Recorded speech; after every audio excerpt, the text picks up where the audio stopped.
Hello and welcome दोस्तों, स्वागत करता हूँ आपका अपने यूट्यूब चैनल पर। गूगल एनालिटिक्स के फुल कोर्स में आपका स्वागत है। आज का जो लेक्चर 3 है जिसमें हम डिस्कस करेंगे एनालिटिक्स के कुछ नए फीचर्स को, कुछ नए डैशबोर्ड और उसकी रिपोर्टिंग पैटर्न को। तो चलिए शुरू करते हैं आज का लेक्चर। ओके, गूगल एनालिटिक्स में क्या होता है कि कुछ कॉन्फ़िगरेशंस होती हैं जिनको आपको मैनेज करना पड़ता है, जिसके बेसिस पे आप पूरा का पूरा एनालिटिक्स जो है वो रीड आउट करते हो, और उसके साथ जो इंटरलिंकिंग्स होती हैं आपकी प्रॉपर्टीज़ की, वो सब आप करते हो। ठीक है, तो उसके लिए ऑलरेडी हम डिस्कस कर चुके हैं कि कौन कौन सी चीज़ें होती हैं। तो एक बार के लिए हम फटाफट से डिस्कस करते हैं कि कौन कौन सी ऐसी चीज़ें हैं यहाँ पे।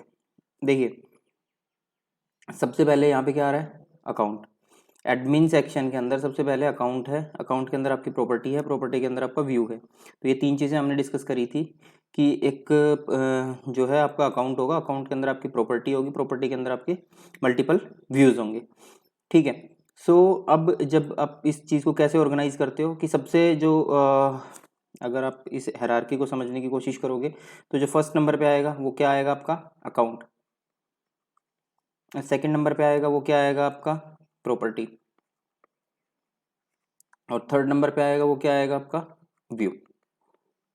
ठीक है, ये चीज़ें हम ऑलरेडी डिस्कस कर चुके हैं। तो अकाउंट का मैंने आपको बताया था कि अकाउंट के अंदर आपकी basically number of websites add होती हैं।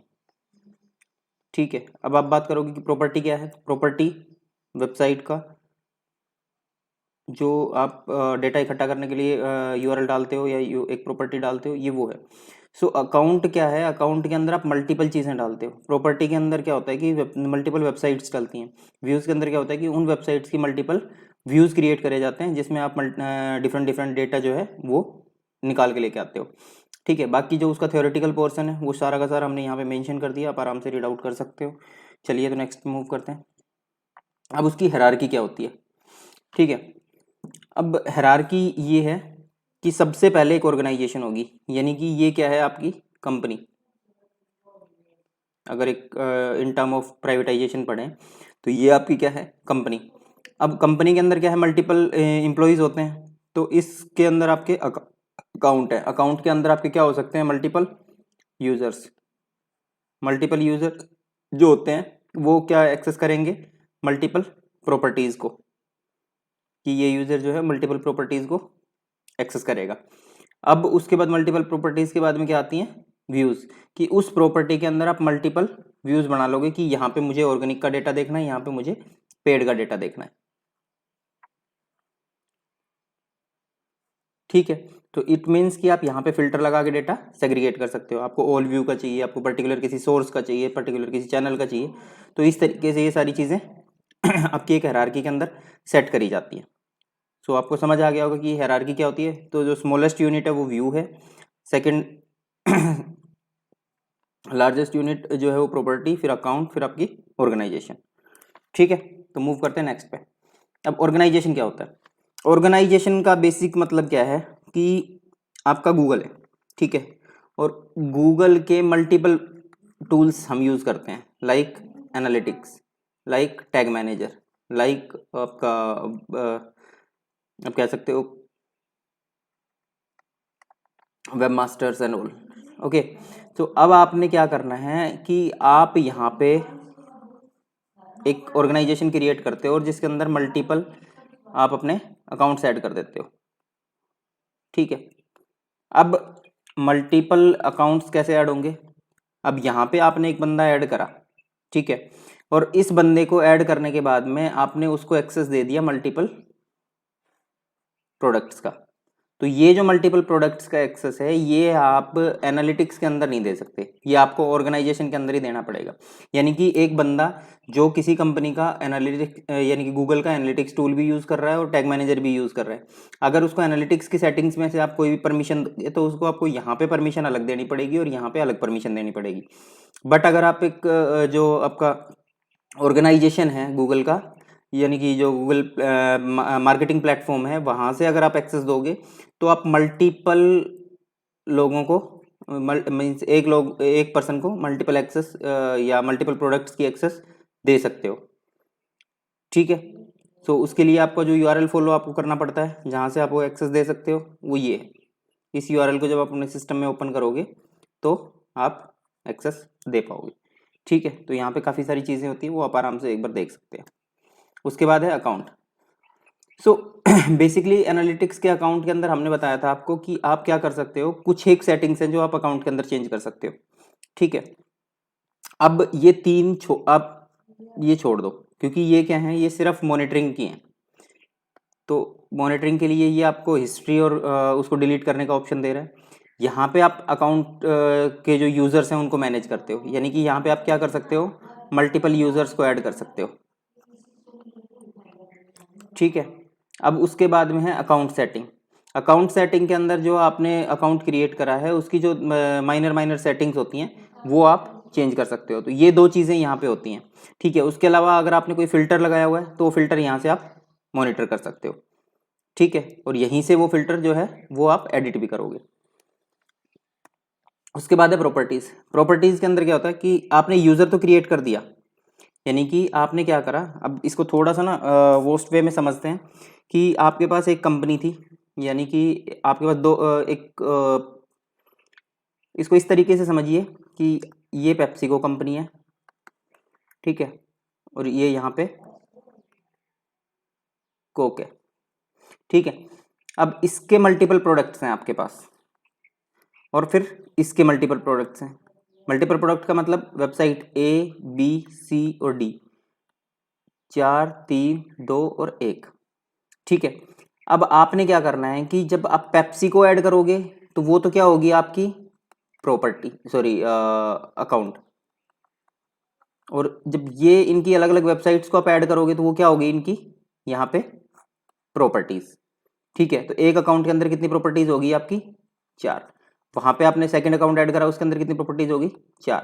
टोटल प्रॉपर्टीज की बात करोगे तो कितनी प्रॉपर्टीज होगी 8। ठीक है, तो इस तरीके से अब इसमें आप क्या कर सकते हो, प्रॉपर्टी की सेटिंग्स कर सकते हो, प्रॉपर्टी के यूजर्स को मैनेज कर सकते हो, ट्रैकिंग इन्फो, जिसके ये यहाँ से इन्फो निकाल के आप वेबसाइट में सीड करोगे और उसके थ्रू आप जो पूरा डेटा जो है वो ट्रैक करते हो। उसके अलावा कुछ डेटा डिलीशन की जो रिक्वेस्ट आपको करनी होती है वो आप यहाँ से कर सकते हो। आपके इस एनालिटिक्स को आपको एड्स अकाउंट के साथ जोड़ना है, एडसेंस अकाउंट के साथ जोड़ना है, या एड एक्सचेंज के साथ जोड़ना है, या बाकी इसके अलावा कोई और प्रोडक्ट्स हैं उसके साथ मर्ज करना है, तो आप यहाँ से कर पाओगे। उसके बाद में आपकी ऑडियंस की डेफिनेशन, कस्टम डेफिनेशंस अगर कुछ डालनी है और डेटा इंपोर्ट करना है तो वो सारी की सारी सेटिंग्स आप यहाँ से कर सकते हो। ठीक है, तो ये हो गया आपकी प्रॉपर्टीज़ का जो व्यू है, प्रॉपर्टीज़ की जो कॉलम है उसके बारे में। अब जो थर्ड कॉलम है वो आपका क्या है, व्यूज़, यानी कि एक पर्टिकुलर, अब क्या हुआ कि आपने कोड तो डाल दिया, आपने वेबसाइट के ऊपर जब कोड डाल दिया तो आपके पास एनालिटिक्स से डेटा आना शुरू हो गया। यानी कि मैं अगर बात करूँ कि ये मेरा क्या है वेबसाइट में कोड जो है वो इम्प्लीमेंट हो गया। कोड इम्प्लीमेंट होने के बाद में क्या है कि एनालिटिक्स ने जो ट्रैफिक है वो उसकी इन्फॉर्मेशन फैच करना शुरू कर दिया। ठीक है, तो ये सारी इन्फॉर्मेशन मेरे पास आई। अब इस इन्फॉर्मेशन को मैंने किसके थ्रू फिल्टर कर लिया, व्यू के थ्रू। व्यू के थ्रू फिल्टर करने का मतलब क्या है कि मुझे सिर्फ ये इन्फॉर्मेशन चाहिए, मुझे ये चाहिए और मुझे ये चाहिए, ये दो इन्फॉर्मेशन मुझे नहीं चाहिए। तो मैंने इनको कहाँ पे फिल्टर कर दिया, मैंने व्यू के अंदर जाके फिल्टर कर दिया। तो इट मीन्स आप समझ पा रहे हो कि अगर मेरे पास वेबसाइट का कोई डेटा आ रहा है तो उस वेबसाइट डेटा को मैं इन सेटिंग्स की हेल्प से फिल्टर कर सकता हूँ। ठीक है, तो अब फिल्टर करने के लिए क्या क्या ऑप्शन है आपके पास, पहली चीज़ आप गोल्स टारगेट सेट कर सकते हो। दूसरा, फिल्ट्रेशन आप यहाँ से लगा सकते हो। कंटेंट की ग्रुपिंग आपको करनी होती है, यानी कि आपको ऑर्गेनिक और पेड को अगर एक में मर्ज करना है तो उसकी ग्रुपिंग आप यहाँ से कर पाओगे। ई कॉमर्स की सेटिंग्स आपको करनी है, आप यहाँ से कर पाओगे। चैनल्स की सेटिंग आपको करनी है, आप यहाँ से कर पाओगे।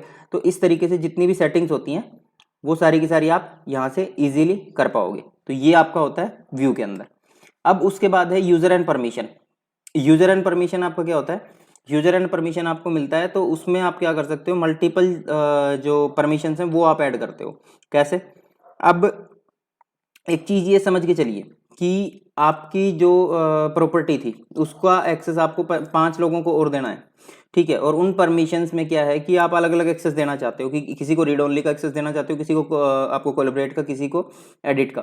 तो वो सारी ईमेल एड्रेस आप यहाँ से, ये जो आपको प्लस का साइन दिख रहा है यहाँ से आप उसको ऐड करोगे और उस हिसाब से वो आपके पास ये ऑप्शंस दिखाएगा अलग अलग। जो जो आप सेलेक्ट करोगे वो उस की एक्सेस आपको दे देगा। देखो यहाँ पे मैंने एडिट, कोलैबोरेट, रीड एनालिसिस और मैनेज यूजर, यानी कि मैंने एडमिन एक्सेस दी हुई है। और जब इसकी बात करेंगे तो इसमें मैंने क्या दिया हुआ है, एडिट, कोलैबोरेट और रीड एनालिसिस, यानी कि वो यूजर्स को मैनेज नहीं कर सकते। ठीक है, तो इस तरीके से आप परमिशंस को अलग अलग तरीके से यहाँ पे मैनेज कर सकते हो। अब उसके बाद क्या है, कुछ नहीं, मीन्स आपका क्या होगा, आपने तीनों कॉलम्स प्रॉपर्टी, आपने अकाउंट और व्यूज़ पढ़ा, उसके बाद में अकाउंट एक्सेस पढ़ा। तो इस वीडियो में सिर्फ इतना ही है। तो अभी अगर इसको समराइज करें तो समराइज कैसे कर पाएंगे कि आपने सबसे पहले क्या क्रिएट करा, ऑर्गेनाइजेशन। ठीक है, तो ऑर्गेनाइजेशन का मतलब क्या है, मल्टीपल प्रोडक्ट्स को एक्सेस करना एक सिंगल प्लेटफॉर्म पे। ठीक है, अब उसके बाद सेकंड क्या है, अकाउंट। अकाउंट का मतलब आपने 5 होटल्स को अगर लिया हुआ है, 5 होटल्स को अगर लिया हुआ है और पांचों जो हैं, जिसमें से 3 जो हैं एक ओनर के हैं और 2 जो हैं वो एक ओनर के हैं। ठीक है, तो इस केस में क्या होगा, इस केस में ये होगा कि आपने एक अकाउंट इसके लिए क्रिएट करा, एक अकाउंट इसके लिए क्रिएट करा और उसके अंदर 2 प्रॉपर्टीज ऐड कर दी, सॉरी 3 प्रॉपर्टीज ऐड कर दी, 1 2 3, ये 3 होटल्स इसके ऐड हो गए। और यहाँ पे आपने 2 प्रॉपर्टीज ऐड कर दी, 1 और 2, तो यानी कि टोटल आपके जो 5 होटल थे वो यहाँ पे ऐड हो गए। अब इसके अंदर क्या था कि आपको हर किसी में 2-2 व्यूज़ चाहिए थे, तो आपने 2 व्यू क्रिएट कर दिए। ठीक है, तो इस तरीके से ये इम्प्लीमेंटेशन हो गया। अब आपको क्या करना था, इन अकाउंट्स की एक्सेस आपको किसको देनी है, होटल ओनर को। ठीक है, तो आप होटल ओनर का जो ईमेल एड्रेस है वो यहाँ पे उसकी अकाउंट यूज़र मैनेजमेंट जाके डालोगे और उसको जो आपको एडमिन एक्सेस देनी है, रीड ओनली देनी है, एडिट एक्सेस देनी है, कोलैबोरेट एक्सेस देनी है, जो भी एक्सेस आपको उसको देनी है आप दे सकते हो और उसके बाद में सेंड कर दोगे। तो जैसे ही आप सेंड करोगे तो उसके पास क्या होगा, उसके पास वो ईमेल के थ्रू नोटिफिकेशन चला जाएगा। ठीक है, तो आज जो चीज़ें हमने पढ़ी हैं वो इस तरीके से समराइज आप कर सकते हो। ठीक है, तो चलिए आज की वीडियो में सिर्फ इतना ही, मिलते हैं नेक्स्ट वीडियो में, तब तक के लिए बाय बाय।